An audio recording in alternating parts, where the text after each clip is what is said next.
Good afternoon, everybody. We're going to go ahead and get started. This PowerPoint is pretty long. I'm going to fly through it because there's a lot of information on it, but it's going to be posted online, so if you want to get any more of the smaller details from the slideshow, feel free to see it online. Other than that, yeah, what you got? No, I'll be fine. I'm going to go over the points that I want to go over, and then we have a little exercise at the end that I think you're all going to really enjoy. Okay? So let's get started. So I'm going to talk a little bit on stress today. I am not an expert whatsoever, but this is something that I've recently been working on because I feel it's a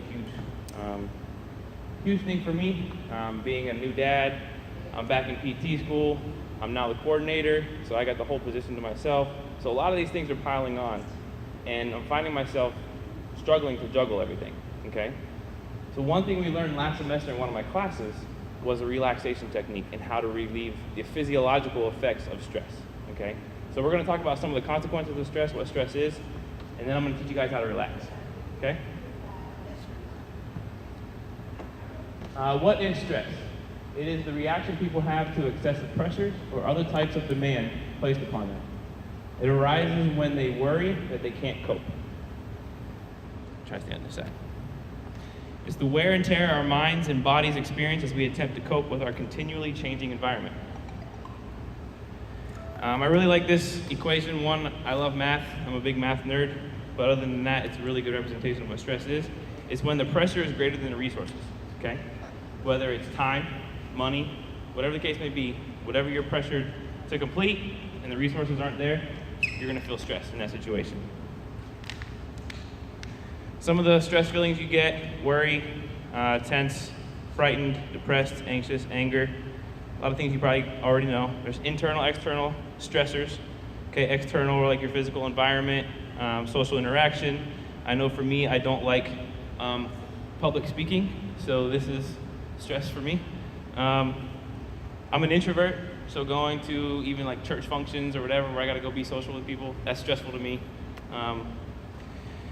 Organizational, where you work, major life events, and your daily routine. Okay. Some of the physical environment things consist of like noise, bright lights, heat, confined spaces. Social interactions, people who are rude, people who are bossy. If you're a boss of people in here, be nice to your employees. Don't boss them, okay? Aggressiveness, bullying. Similar here, organizational, rules, regulations, deadlines. Have realistic deadlines for your employees. Major life events, birth, like I just had a birth of a child. Death, you lose your job, you get a promotion. I just got a promotion, I just got 2 of 5. So look at that. Marital status change, daily hassles, your commute, losing your keys, car breaks down. No, you guys sure have heard all these things. Lifestyle choices, internal stressors. You have lifestyle choices, how you talk to yourself within your own mind. Mind traps and personality traits. Some of the lifestyle choices: caffeine. You drink too much caffeine, you are going to be stressed out, okay? It just gets you whacked out, too much caffeine, okay? Not sleeping enough, and an overloaded schedule. The self-talk, you have pessimistic thinking, self-criticism, and overanalyzing. After something's over, don't sit there and dwell on, okay, how did I do? Was it terrible? Was it good? Blah, blah, blah. Forget about it. You already did it. It's over. That's how I feel right now about this talk. I'm just going to come here, say what I can say, and when I'm done, I'm just going to let it go, okay? I'm not going to sit there and overanalyze how I did, okay? Or try to. Mind traps, unrealistic expectations, taking things personally that maybe not have been directed towards you. You have the all or nothing thinking, exaggeration, rigid thinking. Personality traits, perfectionist. I used to be a terrible perfectionist. I got over that, okay? It's not a great way to go about your day, okay? We are all human. We are all flawed. We're never going to be perfect. So striving for that is a very unrealistic expectation, okay? Workaholics. You have negative stress, and there actually is positive stress. Negative stress is pretty much everything I just talked about. The positive stress are the things that kind of, for lack of a better word, light a fire under your butt, okay? to get you moving, to get you doing the things that need to be accomplished, okay?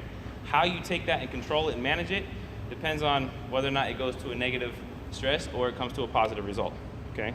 Excuse me. The stress response, okay? This is a big thing I wanted to talk about. The endocrine system, okay? When we're stressed out, our endocrine system starts releasing hormones and things that are destroying our bodies, okay? One of the big things is cortisol.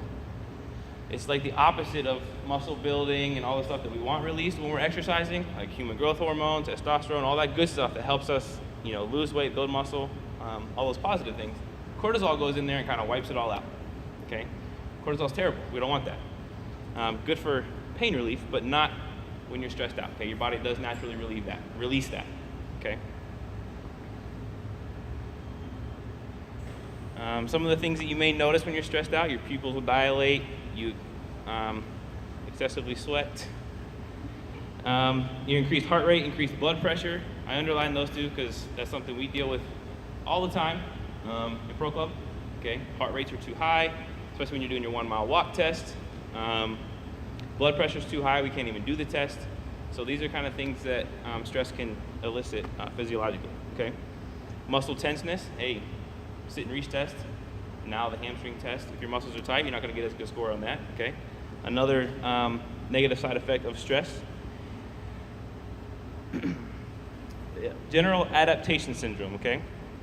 You start with an alarm response, then an adaptation, and then you have an exhaustion phase after that. So the alarm response is your fight or flight, okay? Stimulus hits you, say I got a bill due or I have a deadline or whatever the case may be, triggers the fight or flight response, okay?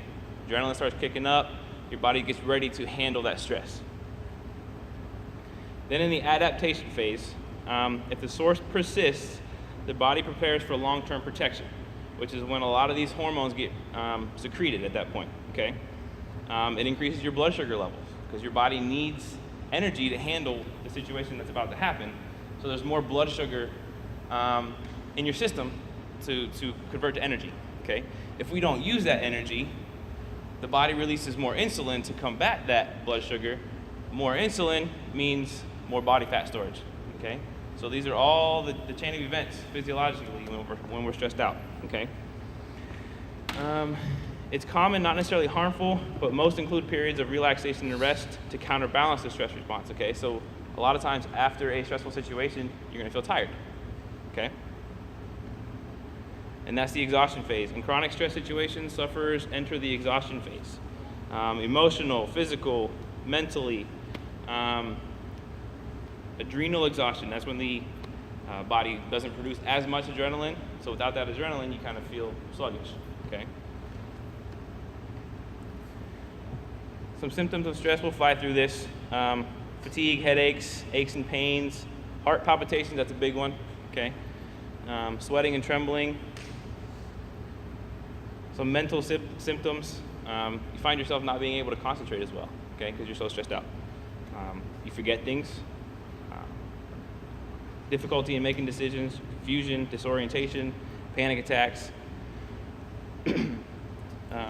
Couple big ones, your appetite changes, okay? When you're stressed out, a lot of people will overeat and some people will undereat, okay? When you overeat, you're gonna experience the same situation with the excess blood sugar, with the insulin and the fat storage, okay? So you're gonna gain weight. Or you're gonna eat too little. Now your body goes into a starvation mode where again, it's still trying to store everything that it can because it's preserving itself for the future. It's your body's starting to think that you're not gonna eat again, okay? So just like bears hibernate for the winter, our bodies kind of have the same adaptation mechanism inside, that when we're not eating, our body starts storing whatever it can. That's why we always try to tell you eat every 2 to 3 hours, so you avoid that phase as much as you can, okay? And that happens with stress. Eating disorders, some people take to alcohol and other drugs. If you're in here, I'm assuming you don't smoke because you can't smoke in Pro Club. Restlessness, fidgeting, you just go ahead and go buy a fidget spinner to take care of that. Nail biting and hypochondria. Let's see here, bouts of depression, impatience, fits of rage, tearfulness, personal hygiene goes down. So if friends and family start telling you you're starting to stink a little bit, you might be stressed out more than you think you are, okay? Self-help, Okay, so these are some of the things that we can do to combat the stress. The most important point is to recognize the source of the negative stress. Okay, it's not an admission of weakness. A lot of people think that because I recognize that I have a bill that I can't pay, that I'm weak in some way. Okay, that's not the case. That's just the situation you're in. Recognize it. Now you know how to tackle it. Okay. So here's the one of the top ways to go about it, the ABC method. Okay. Awareness, kind of already touched on that. Realizing what's causing you the stress. Balance, finding a fine line between positive and negative stress. Okay. How much can you cope with before it becomes a negative stress? Okay. Knowing your limits is a big part of stress. Okay. If you can't handle it, delegate. Find somebody to help you. Seek help. Whatever the case may be. Know your limits before it becomes a negative stress. Okay. And then control. That's kind of grouped in a little bit with that. Changing your thinking is another. You're good. I know this is hard to do. It's something that you definitely need to practice. Whenever these situations come up, just that inner voice telling yourself to not handle it the way you normally do. Okay? Telling yourself, no, I'm going to handle it in a positive way this time. Okay? The more you do that, the more it becomes repetition and normal for you to handle stress that way.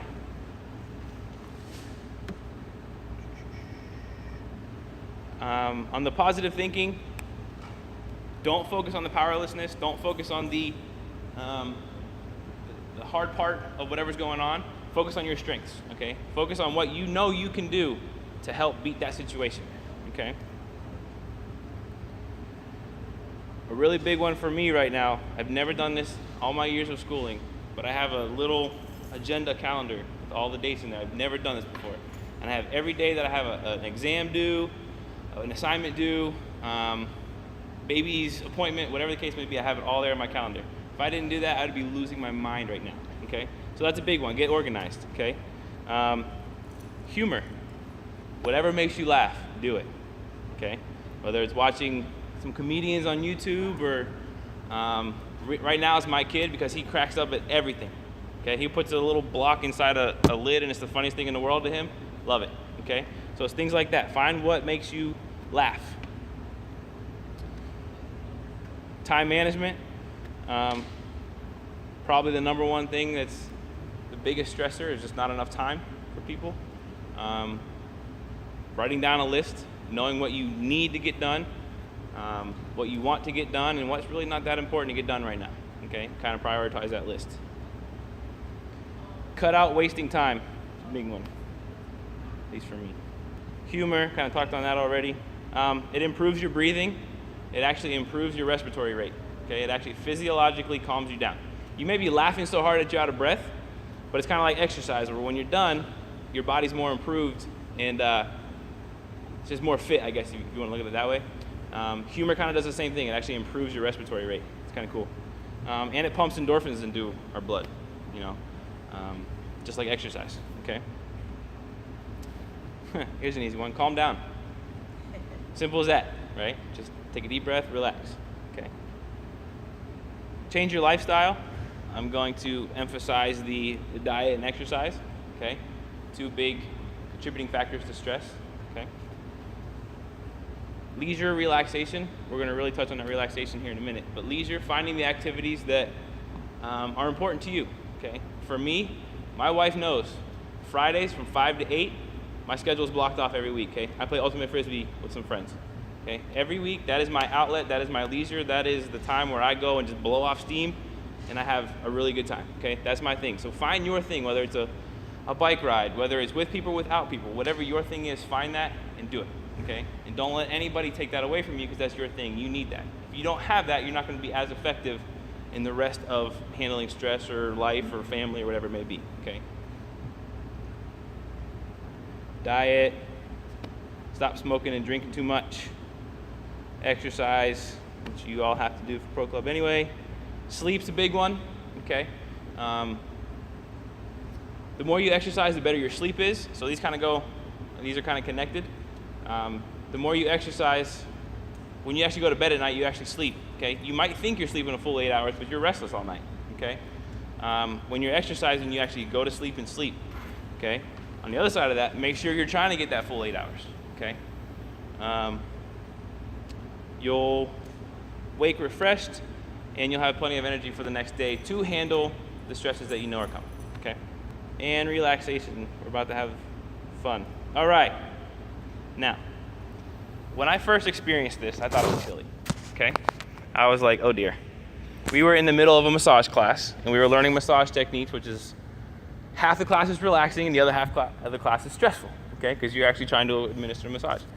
Well, there was one time we walked into class and the professor's like, all right, everybody grab a massage table and lay down.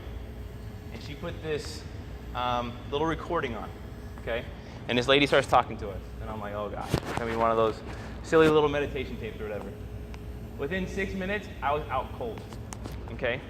And when we slept for a good 20, 30 minutes and everybody just woke up like, wow, that was fantastic, okay? So what we're gonna do right now is we're gonna go into a little time of relaxation, okay? I'm gonna give you 10 minutes. You're gonna listen to this video, or this recording, okay? You're gonna do what they say. It's as simple as that, okay? I have some mats back there if you wanna lie down. Very much allowed to do that. If you have more of an office setting job where this is something you would do in your office, maybe at your desk, stay in your desk. Otherwise, I highly recommend lying down because this is gonna make you, it just completely decreases blood pressure, heart rate, respiration rate. Every physiological aspect of stress just plummets when you're doing this, okay? So, I'm gonna give you guys 2 minutes to get situated. I'm gonna shut all these lights off.